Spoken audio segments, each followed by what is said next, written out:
Okay, looks good. Go easy on the throttle. Catch it on left.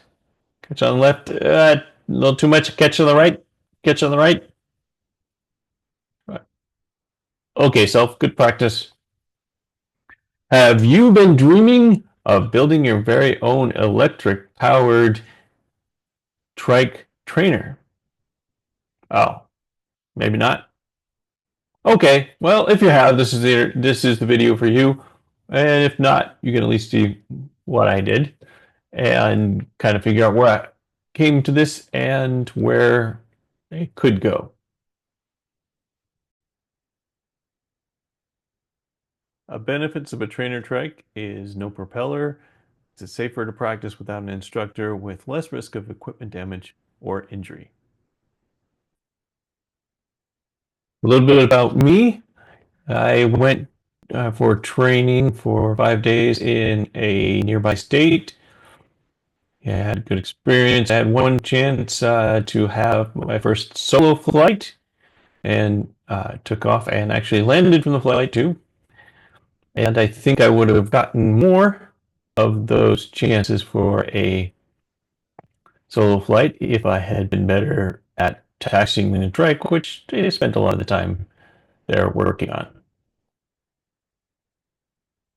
And many instructors will probably tell you that they know that you can succeed in paramotoring, or maybe even that everybody can succeed in paramotoring. My instructor was more practical, and he said that, well, okay, maybe you can succeed. I mean, there are some people who shouldn't be in paramotoring, but do you want to find out? And so that was something to think about. After this training time, we had wind shift. I came home and didn't have the opportunity for more training. Also didn't have the funds to purchase equipment right away or more training. So that was kind of put on hold. In the meantime, I tried to figure out what I could do to stay in practice. And so I ended up getting this trike, which is a cleaver trike, has no motor, no frame, and no harness. But I got a discount on this one, and nothing to power it quite yet. Yeah, about that time, I got a good deal on a Mac Power Charger 28 meter, and this is me taking it out for my very first time to go forward kiting. And I was successful in 4 times in a row, holding this up in the air for about 30 seconds. So I was happy with being able to practice this way. But there was really no good way to practice the taxiing with the trike without equipment or an instructor. So I got restless and thought about, okay, well, what if we had something like this? What if we took this wheel, replaced that first front wheel on the Colibri trike, and caused it to be self-propelled with an electric motor? This would cost about $200. And so I looked like a straightforward project, and I looked into it, and you need a motor. Like this motor is built in here to the wheel, and it's probably the easiest thing to work with, but not the only option. In addition to a motor, you will need a controller, and in this case, a controller comes with a few accessories like this throttle and display. That is important. You two want something that will work together and not just look like ones that will work together, because there are lots of variations of this very display and throttle. And the third thing you will need is a battery. And these are probably the most expensive parts of it. Motor and battery can sometimes be more expensive than motor. But you want to make sure that they will be able to work together, be the same voltage, and have enough current capacity to run it at the watts. So for this prototype that you've seen, I got a 48-volt battery capable of driving 1,000 watts, which is also the same as the motor, and the controller was compatible with that. That is smaller than I would recommend anybody start, even though that is a large size It's on kind of the high end for bicycle conversions. I would encourage you to go higher. We'll talk a little bit more about that as we go. Your trike may not be designed for holding a real axle, and for my case, this almost fit, and I needed widen these holds out slightly, which seemed like it took a week, and a lot of smoke and a lot of WD-40 to get them in the right shape. You will need to find a way to mount your controller, wires, and the battery all to somewhere in your trike that's stable and won't fall off or get in your way. This was a significant creative effort, lots of different sizes of bags and Velcro and things, a lot more than I thought that would be, so keep that in mind.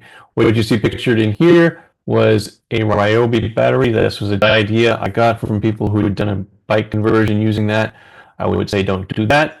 And the reason is it has a overcurrent protection that's very finicky and will shut it itself off if you try to do something strenuous with the motor, such as running over a pebble, that sort of thing, and it just shuts off and goes to zero. There are people on the forums who recommend having two Ryobi batteries wired together in a special way, but I wouldn't mess with that because that doesn't save me any money because I only had one of these in the first place. And this is a 40-volt Ryobi battery. I went and got a real like scooter battery, like the big blue rectangle. That's 48 volt and 1,000 watts.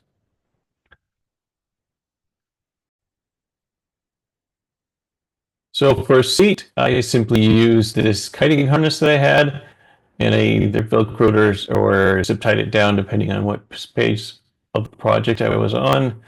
This has worked reasonably well as a seat and harness for this project. One thing you'll want for your conversion kit is you want to have something like these torque conversion arms. They are popular with use in bicycles. I did not know about them at first, and the torque can cause your axle to spin around in its socket instead of your actual wheel, which should be turning on the axle, and that's bad. It will gum up all those weak little wimpy nuts and washers that are supposed to be holding it in. It will wrap the cord around itself and tear it out and short out the wheel, and it will never be the same again. So what I recommend, go ahead and get some of these torque kits, find out what will fit with your bike, and this will spread the torque out along the arm here, so you don't all have the torque concentrated on this place where the axle is going to turn and cause trouble. And here's another look at the throttle display combination that came with the controller. And you can see here that this is a squeeze throttle, like you normally pull this with your index finger on a bike. And in this case, I put a dowel through this section, so it just had like a big stick, and you can squeeze that and squeeze this throttle with your bottom two fingers, much like you would do on a paramotor. It's on the end of a wire, and it was pretty close to the experience of that. What you will need to do at some point is you're going to go through this using only two buttons and set up what are called P settings. There are about 13 in this one, and there's various number in all of them. They're not well documented. Not even the manufacturers seem to know what all their settings are, but we'll look at what some of the tips are that you want to pay attention to. There may be something in there that limits the speed, and you want to put that to maximum, probably. And if there's a cruise control that's on, make sure you turn that off. That works kind of funny, is that if you're going 3 miles an hour for an extended period, then it'll set cruise control for 3 miles an hour automatically. And usually that's confusing and not what you want. And you'll want to set things like your voltage and current and stuff to the correct number that you're using. Very important, you want to turn kickstart off, because if that's on, it's going to be waiting for you to kickstart the trike, and we typically don't do that, so you'll be stuck there thinking that it's broken. They do have a capacity for gears. You can have like 6 gears, 3 gears, 9 gears. I would rather have 1 gear, but that was one of the choices, at least in the one I had. The gears only control your max speed, so 1 gear would be enough. And in fact, you'll probably end up being in the third gear or the highest gear you have all the time, uh, because the gears only limit the max speed, and you want as much power as you got. So you can start out in a high gear. There's no mechanical advantage to starting in a low gear. You'll find some other numbers that you may not understand. You may have to guess, because without taking apart your motor, you don't know how many magnets it has in it, and there's no good documentation what this velocimetry thing is, although there is a radius for your wheel. And you'll find that you first run this, that whatever speed it's giving you on the speedometer is purely fictional. If you want it to match what you've got in your GPS, then you'll have to tweak some of these numbers. And if nothing else works, you can lie about how big your wheel is, and you might be able to get an accurate number on your miles per hour. So taking this out for a test run, I want to see what kind of speed you can get that with that motor. And when I got it all tuned up, I was getting up to 26 miles an hour out on the pavement, which is a scary thing when you have no brakes and there are some sloped parts of the road and a few stop signs. So it'd be ill-advised to take this out on a road with any substantial amount of traffic if you don't want to install a brake. So I was getting about 14 miles per hour on the grass at my local airport. You see a plane taking off there next to me, and in a minute you'll see me teleport. Yeah, that was the best part of this airport is finding those teleportation portals. But sometimes they just reset you back where you were before. Anyway, so I thought with 14 miles an hour, we'd be ready to start testing this with the wing. I set up the wing like I would for a foot launch for kiting, and I quickly found it's why I seem to have enough thrust to be able to lift this wing up is going to one side, and what you can't see clearly in this picture is the fact that a few of the lines have gotten wrapped up in the axle, which caused the wing to go to that side. So it was overdue for put something on the rack to simulate a frame, or at least line holders. They keep those line holders up and make it work a little bit more like a trike. So I needed something round, probably metal, and about 150 centimeters in diameter with a few poles. Oh, okay, so maybe I'll just take this wedding backdrop here, and that's actually what I did. And if you do have a real frame, or if you have pieces of a frame, or you like to weld things and you've got a bunch of bars laying out, you can probably do better than this. But you know, for $30.99 and 2-day shipping on Prime, this was a pretty good deal, and it did the job. I put some clips in there, those kind of sticky tape clips to hold up the lines on both sides, and this did succeed at keeping the lines out of the axles and gave some feeling simulation of being in a real trike. So now you can see the hoop here in progress, and from a distance you can't tell that it's not a real paramotor hoop, and a lot of people never noticed I didn't have a propeller either.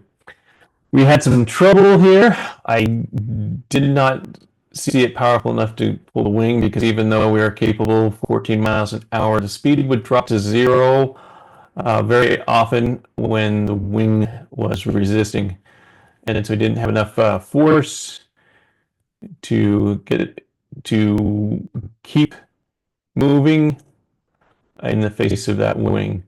Somewhere here we got lucky. I'm here practicing, and I'm catching the wing on the left, but a little too much, and that I didn't catch it on the right because I was coming close to some sort of sprinkler function and wanted to put the wing down. And this conclusion is I came to is I wish I had started out with a little more power. 1,000 watts seems like a lot for a bike. It's not very much when the wing is pulling against you. on a trike. I think 3,000 might do the job. 5,000 or 7,000 watts of power would be better, and that would be closer to equivalent of the 9 horsepower for a go-kart engine or something else that you might have thought of using to make your own trainer trike.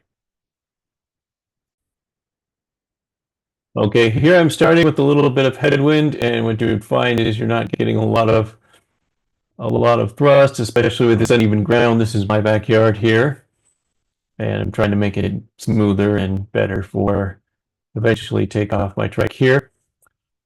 But we did have time when a gust comes up and just picks up the wing for you, which is great. But since you don't have any forward momentum, well, let's just see what happens. Okay, wind's picking up. Okay, and I'm falling on my back and not going anywhere. So this was consistent in the fact that we I found that we did not have enough thrust to do this. Wish we had more. If I had this again, I would go start with 5,000 or 7,000 watts of power motor and probably bigger battery and controller to do that. At the time that I discovered this, the season was winding down, and I wasn't willing to reinvest in those components. Since that time, both this trike and this wing have been sold, as I am going to be purchasing a larger trike, which needs a larger wing. Very possible is using electric skateboard. In this case, you're not making any modifications to the trike at all. You're having something go under there. Well, skateboards sound like they're not strong enough to do that. There are some of these that are 5,000, 7,000, 9,000 watts, meant for all terrain, going at 25% grade, carrying 300 pounds. So they do have a little bit of thrust. It would be worth trying, at least renting one of these sometime. The disadvantage of this is you've got to look for a really good deal on a used powerful skateboard, because the ones that are capable of this kind of power are going to be in the $2,000 range new. So look for something cheaper. And this is one of the next things I would have tried if I had not already sold the trike and wing. So this is something somebody else can try if they happen to have an electric skateboard laying around with those parameters. So I think people are interested in the economics. Is this economical to do this? And the thought is, what does 2 days of training cost? Is that you could figure about 200 to 350 per day, depending on travel and lodging. So with the prototype motor, if you did everything right the first time, you would get about $200 motor hub from AliExpress for 1,000 watts.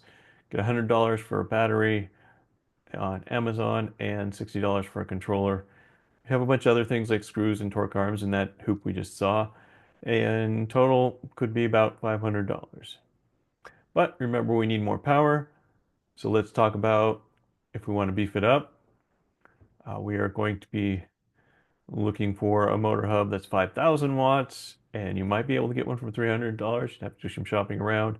About $110 for a controller that can handle at least dual wheels, possibly, and $220 or more for a high current battery, seen for 400. But your total can be around $700. If you're going to a skateboard route, these are components of a skateboard here. And for $340, you get a controller, a remote control, and you'll have to be careful if you're using your thumbs to hold the A's. You're also using the thumb to accelerate or brake. And you could connect this to the back of your trike, or maybe if you wanted both wheels, you could go for that option. So if your trike has 5 wheels or 7 wheels, is it still a trike? That's something to think about. On top of this, you would probably need about $220 for a battery that will handle this. So this could easily get up to $700 as well. And the other thing to do is just look around in your local area for a electric skateboard that somebody's not using and see if you can get something like this that already has a battery in it and might have enough power for the job.